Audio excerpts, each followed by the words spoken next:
Hello, I'm Sonia Karasik-Ratti. These are the top stories from DVB. Barack Obama has called on Burma to stop discriminating against its Rohingya minority.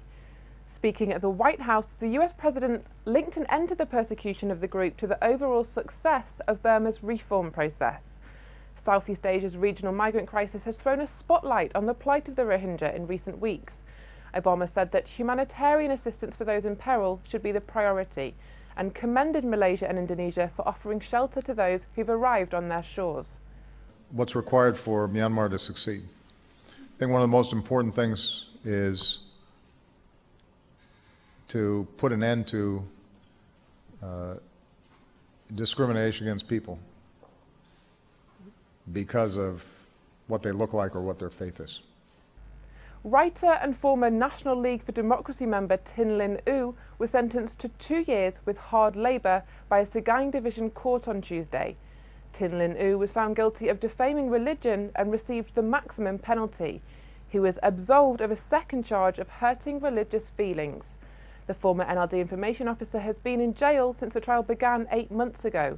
The guilty verdict relates to a fiery speech he gave in October when he denounced Buddhist nationalism in Burma and religious hardliners, the Mabata. China has launched a show of military might along its border with Burma as the People's Liberation Army performed live drills using warplanes and artillery in its territory close to Burma's restive Kokang region. Beijing has complained to Naypyidaw about vicious fighting between the Burma army and rebel groups in Kokang, which has unsettled the border region. In the second case of cross-border fire since the conflict began in February, Burmese Commander-in-Chief Min Aung Hlaing last month had to deny that 40 shells that landed in Yunnan's Linsang were fired by government forces, instead blaming Kokang rebel group the Myanmar Nationalities Democratic Alliance Army.